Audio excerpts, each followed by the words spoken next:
Pillar वाली cake की design मैं आपके लिए लेकर के आई हूँ, तो पूरा वीडियो को ज़रूर देखिएगा। और इजी तरीके से कैसे पिलर वाली डिज़ाइन बनानी है, किस तरीके से आपको पिलर केक पे लगाना है, किस तरीके का पिलर होता है, सारा कुछ डिटेल्स जानने को मिलेगा। So welcome back to my channel वीरल्स केक डिलाइट। यहाँ पे जिन्होंने केक का ऑर्डर दिया है वो मेरे कस्टमर छोटे छोटे बहुत सारे बच्चे हैं। टीचर्स डे के लिए केक बनवा रहे थे और जो भी केक्स थे वो खुद उन्होंने डिज़ाइन सेलेक्ट किया था कि किस तरीके से उन्हें चाहिए। तो मैं कस्टमर के अकॉर्डिंग, चाहे वो बड़े हों या बच्चे, पर कस्टमर अगर कुछ भेजे हैं तो हमें उन्हें सेटिस्फाई करना हमारी रिस्पॉन्सिबिलिटी होती है हर होम बेकर की। तो कस्टमर की जैसे डिमांड थी सेम उन्होंने पिक भेजी थी, जो कि फुली फॉन्डेंट केक था। मैं पिक देख करके बोल दी थी ये फुल फॉन्डेंट है, अगर आपको फुल फॉन्डेंट में चाहिए तो वो भी मैं बना दूँगी, बट कॉस्टिंग ज़्यादा होगी एंड टेस्ट की गारंटी बेस की तो बहुत अच्छी है, पर टॉप लेयर्स ना, अगर आप कितनी देर में काट रहे हो, कब काट रहे हो, ये सारी चीज़ पे डिपेंड करता है। तो कस्टमर ने इसे क्रीम केक में बनाने को कहा कि जितना मैक्सिमम आप क्रीम का यूज़ कर सकते हैं वो कीजिए, क्योंकि वो जो है इस केक में आगे आप देखिएगा वो सारा फॉन्डेंट का बना हुआ है। कैसे बनाना है सारा कुछ बताऊँगी। तो देखिए यहाँ पर मैं पिलर लगाई हूँ। इस टाइप का पिलर आपको मिलता है 100 रुपीज़ 80 रुपीज़ में 3 पीस आपको मिल जाएगा। डिज़ाइनर थोड़ा आता है वो लीजिएगा तो 150 के करीब आपको मिलेगा। ये सिंपल वाला पिलर है जो मैं यूज़ कर रही हूँ। तो आप कस्टमर को अगर परमानेंटली दे रहे हैं तो आप उसका चार्जेस ले सकते हैं। 80 का है तो आप 100 ले सकते हैं, 100 का है तो 120 ले सकते हैं, जो भी चार्जेस हो। पर यहाँ पे कस्टमर छोटे छोटे बच्चे थे तो मैं यहाँ पे रेंट बेसिस पे दी हूँ और रेंट चार्जेस मैं नहीं ली। मैंने बोल दिया था कि मैं लूँगी, पर एक्चुअली जब मुझे ऑर्डर आया तब मुझे पता नहीं था कि ये किसका ऑर्डर है, ठीक है। पर जब ऑर्डर लेने आए तो ये बहुत सारे बच्चे आए थे लेने के लिए, तो मुझे तो नॉर्मल मम्मी पापा के फ़ोन से अपना मैसेज किया, मैं एक्सेप्ट की ऑर्डर। तो इस वजह से मैंने ना उनसे रेंट चार्जेस भी नहीं किए, बस बोला कि बच्चों देखो ये ध्यान से लेके जाना और वापस लौटा देना। तो जो ये पिलर होता है ना, इसमें दोनों साइड में जिस टाइप का आपको दिख रहा होगा सीढ़ियों वाली डिज़ाइन ऊपर में, तो वो जो पेंटागन टाइप का जो दिख रहा है ये चीज़ दोनों साइड में होता है। तो एक साइड आपको पहले तो ये देखना है कि बराबर कौन सा साइड है। दोनों साइड में एक साइड बराबर होगा और एक साइड बराबर आपको नहीं होगा, तो आपको वो नॉर्मल फ्लैट सरफेस पे रख करके देखना होगा। या तो केक बोर्ड आप ले लीजिए, उस पे रख के देखिए कि कौन सा साइड है वो स्टेबल ज़्यादा हो रहा है, ठीक है। उसे आपको ऊपर की ओर रखना है और दूसरा साइड जो अनस्टेबल है उसे केक में इंसर्ट करना है, क्योंकि केक तो उसे बैलेंस बना लेगा, पर ऊपर जो आप दूसरा केक का बोर्ड डालोगे वो प्रॉपर बैलेंस होना चाहिए। तो इसलिए आपको ये देखना इस पिलर में सबसे ज़्यादा इम्पॉर्टेंट है। जैसे बहुत लोग पिलर वाला केक बनाते हैं तो बोलते हैं हमारा पिलर स्टैंड नहीं हो पाया, उसके ऊपर हमने दूसरा केक रखा तो वो स्लिप कर गया, गिर गया। बहुत सारे प्रॉब्लम्स होते हैं पिलर वाले केक्स में। देखने में ये जितना ईजी एंड सिंपल है, थोड़ा सा ट्रिकी तो है। तो आप पिलर लेते समय इस बात का ध्यान दीजिए, पैकेट में सब सेम आएगा बट आपको पता नहीं चलेगा कि कौन सा सेट किसके साथ है। तो आपको सारे जो 6 पिलर्स या 3 पिलर्स के कॉम्बो होंगे उससे आपको स्टैंड करके देखना है। फ्लैट सरफेस जिस साइड का है दोनों तरफ से पलट के देखिए, जो फ्लैट सरफेस आ रहा है उसे आप ऊपर की ओर करिए इस सीढ़ी वाले एजेस की तरफ, और दूसरा वाले को खोल दीजिए। जैसे नट होता है ना, जस्ट नट वोल्ट की तरह हमें खोल देना है। उसके बाद आपको क्या करना है कि सबसे पहले तो 1 पॉइंट में आप ले रहे हैं तो बहुत ज़्यादा आपको सटाना पड़ेगा। 2 पिलर से आपको बैलेंस नहीं आएगी, आपको 3 पिलर ही देना होगा मिनिमम। 3 पिलर दीजिएगा तभी आपको प्रॉपर बैलेंस ऊपर का बोर्ड ले पाएगा। तो यहाँ देखिए 1.5 पॉइंट का अप्रॉक्स केक है। 1 पॉइंट से थोड़ा सा ज़्यादा है, 1 पॉइंट से थोड़ा ज़्यादा, 1.5 से कम ही है, बट आप एक अप्रॉक्स में मेज़रमेंट बता रही हूँ कि 1.5 पॉइंट का है। कस्टमर ने यही पिक भेजी थी, इतने में ही उन्हें चाहिए था, जितना पैसा था उनके पास उसके अकॉर्डिंग उन्होंने रेट बताई थी, तो मैं उसी के अकॉर्डिंग कर रही थी। और जो पिक था उसमें रेड कलर का सनफ्लावर जैसा फ्लावर था, जो कि मेरे पास अवेलेबल है। मैं मोस्टली हर टाइप के फ्लावर्स अपने पास रखती हूँ, या फिर अगर ऑर्डर्स 1 वीक पहले किसी ने दिया है वो सामान मेरे पास अवेलेबल नहीं होता है तो मैं परचेज़ कर लेती हूँ, क्योंकि कस्टमर को मैं एज़ इट इज़ देने में ही बिलीव करती हूँ। और कस्टमर बहुत ज़्यादा खुश हो गए थे, सारे बच्चे आई मीन। तो देखिए यहाँ पे मैं इस तरीके से प्लेस कर रही हूँ, और तो उसमें ना पिलर के बीच में फ्लावर रखा हुआ था, पर उसमें जो पिक में पिलर था वो काफ़ी थिन पिलर था। मीन्स जैसे हम लोग डॉवेल्स यूज़ करते हैं उसी तरीके का था। तो डॉवेल्स का आप डबल 2-2 डॉवेल्स यूज़ कीजिए तो किस तरीके का साइज़ आएगा, बिल्कुल उस तरीके का था। पर मेरा पिलर काफ़ी थिक था तो मैं फ्लावर्स अंदर डाली, पर उतना अच्छा नहीं लग रहा था। तो मैंने सोचा कि टॉप से मैं उसे फ्रंट फेसिंग की तरफ करके डाल दूँगी। तो यहाँ पे देखिए अब मैं आपको बताती हूँ कि बो कैसे बनाना है। पहले मैंने फॉन्डेंट ले लिया, वाइट फॉन्डेंट ले ली हूँ, हाथों को थोड़ा सा डस्टिंग कर ली हूँ कॉर्नफ्लोर से, जिससे कि फॉन्डेंट है वो ईज़िली चिपके नहीं, क्योंकि मानसून का समय है। तो अगर आप हाथों को डस्टिंग नहीं कीजिएगा ना तो बहुत ही स्टिकी हो जाएगा आपको फॉन्डेंट, और आपसे ये कुछ भी बनाना है, छोटी छोटी चीज़ें भी बनानी है, बो बनाना है, कुछ भी, वो चीज़ आप प्रॉपर वे में नहीं बना पाइएगा। पहले तो कि फॉन्डेंट जब आप, मैं रेडीमेड फॉन्डेंट लेती हूँ उसे फिर निकाली, अच्छे से स्ट्रेच किया, थोड़ा सा गूंदना अच्छे से जिससे कि वो सॉफ्ट टेक्सचर का हो। उसके बाद ही जब आप उसमें जो भी चीज़ शेप देना चाहिएगा वो प्रॉपर तरीके से आएगा, और फिर सेट होने के बाद काफ़ी हार्ड हो जाएगा। तो देखिए मैं यहाँ पे एक बो बना के आपको दिखा रही हूँ। तो नॉर्मल वाइट फॉन्डेंट ली हूँ, उसे अच्छे से मिला ली, और मिलाने के बाद इस तरीके से लॉन्ग स्ट्रेच कर दी। मैं किसी भी चकला बेलन ये सब का यूज़ नहीं कर रही हूँ, सिंपल हाथों से ही बना रही हूँ, क्योंकि मैं बहुत मिनिमम चीज़ों के साथ आपको केक बनाना बताना चाहती हूँ। बहुत सारे आप इक्विपमेंट रखिएगा, सिलिकॉन मोल्ड हो गया, फिर आप सिलिकॉन मैट हो गया, उसका अलग से बेलन हो गया, तो वो सारी चीज़ें आप रखिएगा तो इन्वेस्टमेंट भी तो आपकी काफ़ी ज़्यादा हो जाएगी। तो मेरा मेन मोटिव है क्या कि मिनिमम तरीके से आपको मैं अच्छे से प्रॉपर डेकोरेशन बताऊं, जिससे कि आप कम सामान के साथ, कम मटेरियल के साथ, कम इन्वेस्टमेंट के साथ आप उस चीज़ को प्रॉपर तरीके से बना पाएँ।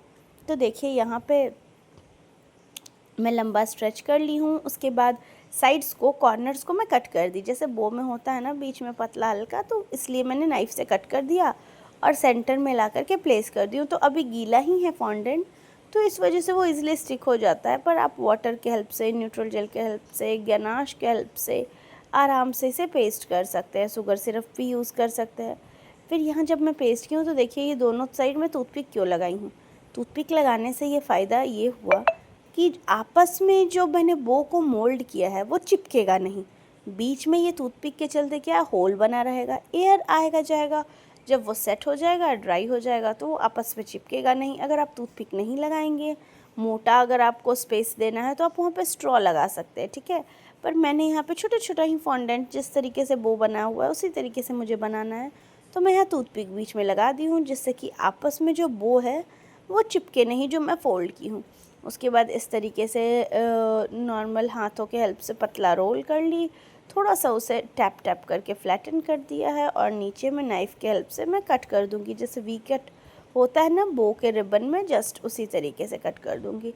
तो आपको इसी तरीके से टूथपिक लगा के रखना कंपलसरी है, अदरवाइज़ जो शेप है इस बो का वो निखर के नहीं आएगा, क्योंकि वो जो बीच में होल है वो चिपक जाएगा, चिपकने से वो फिनिशिंग नहीं आएगी, वो लुक नहीं आएगा। तो आप इस तरीके से टूथपिक ज़रूर लगाएं चिपकाने के पहले, जिससे कि उसमें अच्छा सा एक जो ग्रूव है वो दिखे।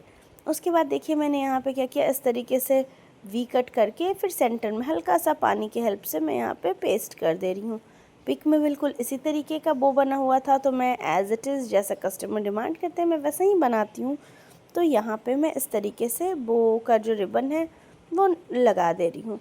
फिर मैं धीरे धीरे जब सेट हो जाएगा हल्का फॉन्डेंट से, ये थोड़े देर भी हो जाए ना तो ऑटोमेटिक वो अपना स्पेस बना लेगा। तो हल्के हाथों से टूथपिक को आप निकाल सकते हैं। अगर इसे आप किसी प्लेट पे, मैट पे बना रहे हैं तो ये टूथपिक की हेल्प से ना आप उठा के कहीं प्लेस करने में आपके लिए ईजी होगा, आपको हटा के कहीं रखना है तो देखिए ये हमारा एक बो रेडी हो गया। और इसी तरीके से करके मुझे केक पे टोटल 8 बो लगाने थे, तो मैं इस तरीके से बना करके पूरा बो रेडी कर ली हूँ। मैं खुद ही नहीं बनाई हूँ। देखिए अब ये सेट हो गया है, देख रहे हैं आप टेक्सचर, बिल्कुल भी वो बो का रिबन है वो हिल रहा है नहीं। तो मेरे जो भी केक सीखते हैं वो भी मेरा हेल्प किए थे बनाने में, 1-2 मैंने बनाए थे, बाकी सारा बो उन्होंने ही बनाया था। तो मेरा हेल्प भी हो गया, वो भी बन गया, और वो भी जान गई कि किस तरीके से बनाना है। तो देखिए फिर मैं यहाँ पे वाइट फॉन्डेंट ली हूँ और आपको दिखा रही हूँ कि अगर कस्टमर ने पिक नहीं भेजा और आपको बो यूज़ करना है तो आप इस तरीके का भी बो यूज़ कर सकते हैं। जैसे हम शर्ट डिज़ाइन बनाते हैं, टी शर्ट डिज़ाइन बनाते हैं, तो उसमें जो बो वाली टाई बनाते हैं ना, उसमें वो बो नहीं बनेगा जो मैं बनाई हूँ। या तो डबल फोल्ड करके रिबन नहीं निकलेगा उसके नीचे से, या फिर इस तरीके से आप नॉर्मल ले लीजिए पेटल्स की तरह, उसे अच्छे से फैला लीजिए 2 फॉन्डेंट के छोटे छोटे टुकड़ों को, और बस इस तरीके से आप उसमें चिपका दीजिए। आपको रिबन लगाना है जैसे गिफ्ट रैपिंग का होता है तो आप इस तरीके से भी कर सकते हैं। तो देखिए ये बहुत ही इजी मेथड है बो बनाने का, पर जो मैंने टेक्निक बताई वो बो कस्टमर ने पिक भेजी थी तो मैंने वैसे ही बनाया। और मेनली विंटेज केक में जो बो बनता है, जो कि हम लोग रिबन से, पतले पतले रिबन से बनाते हैं, वो वाले बो है, वो भी इस तरीके से ही बनते हैं। ठीक है, जैसे एक नॉट दिए, फिर दोनों साइड से फोल्ड करके नॉट देते थे, नीचे में वी कट लगा देते हैं। तो अगर आपके पास रिबन नहीं है एंड कस्टमर ने पिक भेजी है कि उन्हें कुछ इस टाइप का केक चाहिए, तो आप फॉन्डेंट का यूज़ करके, जैसे मैंने अभी बो बनाया उस तरीके से यूज़ करके विंटेज केक में डिज़ाइन दे सकते हैं। और अब आती है बारी कि उसे स्टेबल कैसे करना है। तो देखिए पहले तो आपको वो सेट करना बहुत ज़रूरी है, मैंने आपको दिखा दिया। वो पटके कि वो पटकने के बाद भी बिल्कुल अपना शेप चेंज नहीं कर रहा है, यानी कि हमारा फॉन्डेंट जो है वो प्रॉपर तरीके से सेट हो गया है। अगर आपका फॉन्डेंट प्रॉपर तरीके से सेट हो जाएगा, हार्ड हो जाएगा, तो आप उसके पीछे गनाश लगा के अगर पीछे पेस्ट कर दीजिएगा ना, तो वो बिल्कुल भी मेल्ट नहीं होगा। पर अगर आपका फॉन्डेंट प्रॉपर तरीके से सेट नहीं हुआ है, तब अगर आप उसे क्रीम केक पे प्लेस करेंगे तो वो स्लिप करने लगेगा, गिरने लगेगा। तो आपने देखा कि कितना हार्ड हो जाता है वो सेट होने के बाद। तो जस्ट आपको वैसे ही करना है, जिससे कि आप टच करेंगे तो उसका टेक्सचर नहीं चेंज होगा, कुछ भी चेंज नहीं होगा। इनफैक्ट उतनी पतली सी जो मैंने बो की रिबन बनाई है वो भी कुछ नहीं हुआ। उसी से आपको टेक्सचर फॉन्डेंट की समझ में आ रही होगी कि किस तरीके का होना चाहिए। फिर यहाँ पे कस्टमर ने जो पिक भेजी थी उसमें बोला था हैप्पी टीचर्स डे लिखने, और कस्टमर की जो केक थी वो थोड़ी वेडिंग केक टाइप की लग रही थी, बट हैप्पी टीचर्स डे लिखने बोला था। और बोला था टीचर डे के लिए एक आध बुक वगैरह बना के रख देना। तो यहाँ मैं फॉन्डेंट से बना रही हूँ, आप किसी भी 2 कलर का यूज़ कर सकते हैं। पहले तो स्क्वायर शेप का आप, रेक्टेंगल शेप का आप दे दीजिए वाइट कलर से, थोड़ा चौड़ा चौड़ा वाइट करके। उसके बाद दूसरा other colour, yellow, black, red, कोई भी कलर आप ले सकते हो, उसे अच्छे से रोल कर दीजिए। उसके अंदर वो वाइट वाले फॉन्डेंट को प्लेस करके इस तरीके से फोल्ड कर दीजिए। आपका बुक रेडी हो गया। और अब आप चाहे तो इसे सेट होने के बाद, मैं यहाँ बिना सेट हुए ही लिख रही हूँ क्योंकि इतनी टाइम नहीं थी, तो मैं यहाँ सेट होने के बाद इसमें प्लस माइनस जो भी आपको लिखना है, बुक है, जिस चीज़ की बुक है वो आप लिख दीजिए। और यहाँ ये सारी चीज़ अब जब आपको केक पे प्लेस करना है ना, तो टूथपिक ज़रूर लगाइए। टूथपिक हाफ़ इंसर्ट कीजिए स्टॉपर में, जिससे कि ऊपर से दिखाई ना दे, और हाफ़ केक में। फिर वो कितनी भी आंधी तूफ़ान आए, कुछ भी आए, वो फॉन्डेंट स्लिप नहीं करेगा आपके क्रीम केक पर से। तो इस चीज़ का ध्यान दीजिएगा। और उसके बाद देखिए मैं यहाँ पे डबल बॉइलिंग प्रोसेस से मिल्क कंपाउंड को मेल्ट कर दे रही हूँ। ना ये डार्क कंपाउंड है, ना ही ये वाइट कंपाउंड है, ये मिल्क कंपाउंड है। इसे मेल्ट करके मैं पीछे में लगा दे रही हूँ बो पे, जिससे कि जब मैं प्लेस करूँ, क्योंकि इतना भी फॉन्डेंट है ना, तो अच्छा खासा इसमें वेट आ रहा है। तो इस वेट को मैनेज करने के लिए अगर मैं इसमें अच्छे से चॉकलेट डाल दूँगी, मिल्क कंपाउंड डाल दूँगी, तो ये मेल्ट नहीं होने देगा मेरे फॉन्डेंट के बो को, और अच्छे से स्टेबल बना रहेगा। तो देखिए कस्टमर ने तो मुझे सेम डे पे केक बोला, मैं बना दी, पर केक कटिंग ना अगले दिन शाम में हुई, यानी कि 18 घंटे बाद हुई थी। 18 घंटे या 24 आवर्स आप कह सकते हैं आराम से। फिर भी ये बो एक भी ना मेल्ट हुआ था ना हिला था, क्योंकि कस्टमर ने मुझसे एक दिन पहले ही केक ले लिया था और नेक्स्ट डे इवनिंग में कट हुई थी वो केक। तो देखिए फ्लावर को मैं जब रखी थी, तो मेरा केक क्रम कोट के बाद अच्छे से सेट हो गया था, उसके ऊपर फ्लावर लगी थी। तो फ्लावर मैं निकाल ली हूँ, क्योंकि जब आपका केक सेट रहेगा ना, तो आप टच भी कीजिएगा तो आपको उतना टेक्सचर ख़राब नहीं होगा क्रीम का। अगर आपका क्रीम जो है वो प्रॉपरली बीट किया हुआ है, तो मेल्टेड है तब तो टेक्सचर बर्बाद हो जाएगा, बट ये प्रॉपर तरीके से क्रीम बीट किया हुआ था। फिर देखिए इस तरीके से मैं कैसे कर रही हूँ। यहाँ पे पहले गोल्ड जो है ब्लैक कलर का फॉन्डेंट लगाई, फिर टूथपिक ली। सॉफ्ट के टाइम पे ही आपको इंसर्ट करना है, अगर हार्ड के टाइम पे आप इंसर्ट कीजिएगा टूथपिक, तो उसमें क्रैक्स पड़ जाएंगे फॉन्डेंट में। तो इसीलिए हमेशा सॉफ्ट जब रहे फॉन्डेंट, तभी आप उसे जो शेप देना है, जो डिज़ाइन देना है, वो आप बना लीजिए कॉर्नफ्लोर की हेल्प से। एक बार सेट हो गया तो आप नहीं कर पाइएगा। तो यहाँ पे देखिए मैं इस तरीके से पेन, ब्रश जो भी है उस तरीके का बना दे रही हूँ। तो नीचे ब्लैक लगाई, ऊपर में वाइट लगाई हूँ, और फिर टॉप लेयर में भी मैं थोड़ा सा ब्लैक कलर से इसको रोटेट कर दे रही हूँ, जिससे कि मेरा पेन वाला जो लुक है वो क्रिएट हो जाए। तो यहाँ हल्के हाथों से आपको पेस्ट करना है, थोड़ा सा पानी का यूज़ करना है, जिससे कि वो प्रॉपर वे में चिपक पाए। तो ऐसे करके हमारा पेन जो है वो रेडी हो गया। तो देखिए धीरे धीरे हल्के हाथों से कीजिएगा, फिर ये भी जब सेट हो जाएगा तो ये भी हार्ड हो जाएगा। फिर आप उसे जहाँ प्लेस करना है वहाँ प्लेस कीजिए। अगर आपको केक पे इंसर्ट करना है तो आप क्या कीजिए ना कि टूथपिक का जो शार्प वाला एज होता है, जो पॉइंटेड वाला एज होता है, उसे पेन में, बुक में, जो भी है फॉन्डेंट में, जिससे कि वो ईजिली इंसर्ट हो जाए फॉन्डेंट के टॉपर्स में, ठीक है। मोटा वाला साइड, पीछे वाला साइड जो गोल होता है उसे नहीं इंसर्ट करना है, जो पॉइंटेड होता है उसे इंसर्ट करना है, जिससे कि वो अच्छे से इंसर्ट हो और केक के अंदर भी स्टेबिलिटी बना सके, क्योंकि केक तो ऑलरेडी सॉफ्ट होता है, तो उसमें अगर आप मोटा वाला पोर्शन भी इंसर्ट कीजिएगा तो प्रॉब्लम नहीं होगी। तो देखिए मैंने जो फ्लावर है उसे निकाल करके यहाँ पे रख दिया, सेंटर से हटा दी हूँ। और उसके बाद जिस तरीके से विंटेज वाली डिज़ाइन उसमें बनी हुई थी, तो ये टोटल ना फॉन्डेंट के फ्लावर से बनी हुई थी, जो केक ने पिक भेजी हुई थी। तो मैंने बोला वो एक्स्ट्रा फॉन्डेंट हो जाएगा एंड कस्टमर उतना ज़्यादा पे नहीं कर रहे थे, तो मैं यहाँ पर सिंपली ऑफ वाइट कलर बनाने के लिए मैंने एक कटोरी जो विप्ड क्रीम था मेरा बना हुआ क्रीम, उसमें बस टूथपिक से हल्का सा येलो फूड कलर ऐड की हूँ, हल्का सा टिंट देने के लिए। तो मेरा ये ऑफ वाइट कलर का क्रीम बन गया। तो यहाँ पे इतने सारे अगर मैं फॉन्डेंट के फ्लावर्स चिपकाती तो उसमें मेहनत भी बहुत थी, कॉस्टिंग भी बहुत जाती और कस्टमर को उतना बजट नहीं था। तो मैंने यहाँ पे सिंपली ड्रॉप वाला फ्लावर्स लिया है, ओपन स्टार नोज़ल ली हूँ और उससे विंटेज वाली डिज़ाइन थोड़े थोड़े वो जैसे झालर वाले होते हैं, थोड़े थोड़े डिस्टेंस पे सी टाइप का लिखते हुए डिज़ाइन मैंने कवर कर लिया। और केक बहुत ही ब्यूटीफुल लग रहा था। आप खुद देख के फाइनल लुक कहिएगा कि केक बहुत सुंदर है। तो देखिए जब ये पिलर में इंसर्ट की हूँ तो इसे प्रॉपर बोर्ड तक आपको पेस्ट कर देना है। और ये रहा ऊपर वाला पोर्शन, ठीक है, जो ऊपर में है सेम तरीके से जैसे मैंने ड्रॉप फ्लावर्स उसमें दिए हैं, उसी तरीके से ड्रॉप फ्लावर्स करते हुए इसमें भी मैं यू लिखते हुए मैं डिज़ाइन बना लूँगी। तो देखिए फ्रेंड्स, इसी तरीके से आपको भी विंटेज वाली डिज़ाइन हो तो बनानी हो तो या तो आप नॉर्मल स्ट्रेच करते हुए बना सकते हैं या ड्रॉप वाले से। तो मैंने ऊपर वाला जो पोर्शन है इसमें तो जैसे मैं नीचे बॉर्डर बनाती हूँ उस तरीके से करते हुए छोटे छोटे, बहुत आपको बड़ा नहीं करना है, छोटा छोटा ही बनाना है जिससे कि देखने में खूबसूरत लगे। यहाँ पे आपको क्रीम में जो पाइपिंग बैग में प्रेशर देते हैं वो प्रॉपर प्रेशर देना है, जिससे कि आपका एक एक ड्रॉप, एक एक जो आप फ्लावर बना रहे हैं, एक एक चीज़ स्ट्रेच कर रहे हैं वो प्रॉपर तरीके से स्ट्रेच हो, फिनिशिंग ऑटोमेटिक दिखेगी और साथ ही साथ वो खूबसूरत भी लगेगा। साइज़ अगर बड़ा छोटा हो जाएगा, आपको प्रेशर सही नहीं दीजिएगा तो वो देखने में खूबसूरत नहीं लगेगा। तो देखिए ये टॉप वाला केक का था, तो फ्लावर इस तरीके से मैंने ऊपर में प्लेस कर दिया जैसा कि कस्टमर ने पिक में दिया है। मैं पिक भी आपको दिखाऊंगी कि किस तरीके से करना है। उसके बाद यहाँ पे लिखना था हैप्पी टीचर्स डे, तो वो मैं लिख रही हूँ हैप्पी टीचर्स डे। यहाँ पे क्रीम में रेड कलर ऐड की और पिंक कलर ऐड की हूँ, जो सुपर रेड होता है बस वो।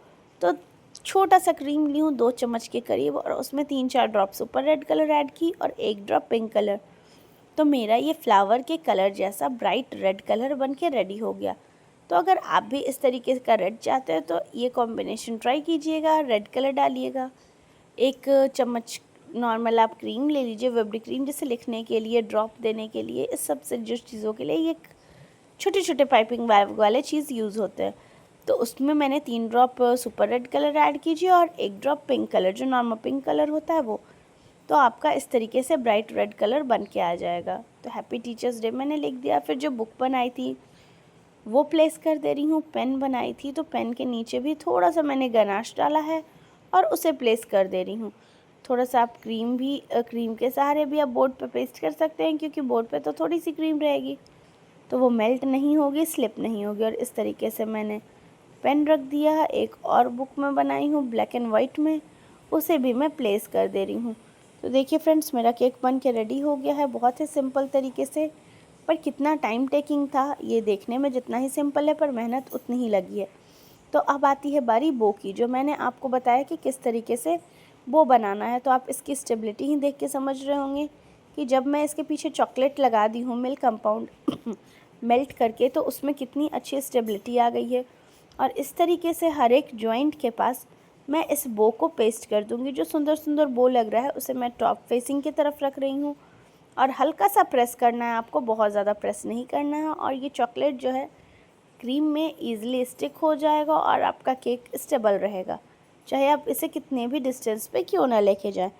तो देखिए हल्के हाथों से बस आपको करना है, ज़्यादा क्रीम को प्रेस नहीं करना, अदरवाइज़ फॉन्डेंट जो है वो आपका हार्ड हो रखा है और आप जब उसे क्रीम में प्रेस करेंगे तो क्रीम ईज़िली दब जाएगा और आपके केक का जो शेप है वो बिगड़ जाएगा। फिर मैंने फ्रंट लुक के लिए ही बस फॉन्डेंट यूज़ किया है। बाकी मैं क्या की हूँ, सेम जिससे मैंने हैप्पी टीचर्स डे लिखा है उसी पाइपिंग बैग से, उसी कलर से मैं नीचे में पीछे में बो बना दे रही हूँ, क्योंकि अगर मैं सारे पे फॉन्डेंट का दूँगी तो बजट भी हाई होगा, केक का वेट भी एक्स्ट्रा हो जाएगा, और बस इसलिए सिंपली मैं यहाँ पे क्रीम से ही इस तरीके का कर रही हूँ। और हमारा बो भी बन के रेडी है। सेम आप देख रहे होंगे कि फ्लावर के कलर का ही ये क्रीम बन के रेडी हुआ है। पिलर के ऊपर जैसे साइड में मैंने इंसर्ट किया पिलर को, तो जब पिलर हम डालते हैं तो साइड में ना हल्का हल्का ग्रूव जैसा दिखने लगता है, क्योंकि केक जो है वो थोड़ा सा साइड होगा तो जाहिर सी बात है वो ग्रूव दिखेगा। तो वहाँ पे ऑफ वाइट कलर का डिज़ाइन बना हुआ था जो पिलर का पिक था, तो उस तरीके से मैं पिलर में ड्रॉप करते हुए डिज़ाइन बनाती हूँ। और हमारा केक रेडी है बिल्कुल फाइनल लुक के लिए। तो आपको कैसा लग रहा है ये केक, मुझे कमेंट करके ज़रूर बताइएगा। वीडियो पसंद आई होगी तो वीडियो को लाइक कर दीजिएगा। चैनल पे अगर न्यू है तो चैनल को सब्सक्राइब कर दीजिएगा। तो देखिए यही वाली पिक थी जो कस्टमर ने मुझे भेजी थी। उन्हें चाहिए था फुल फॉन्डेंट वाला केक क्रीम केक में। तो आप बताइए कि ये एज़ इट इज़ बना है कि नहीं, जैसा कस्टमर ने मुझे पिक भेजी थी। कैसा लग रहा है ये भी कमेंट करके बताइएगा। वीडियो पसंद आई होगी तो वीडियो को लाइक कर दीजिएगा। और केक से आप कुछ इस वीडियो से नया सीख पाए होंगे तो मुझे एक कमेंट ज़रूर कीजिएगा। मिलती हूँ अगले वीडियो में। Till then take care, bye bye, thank you for watching.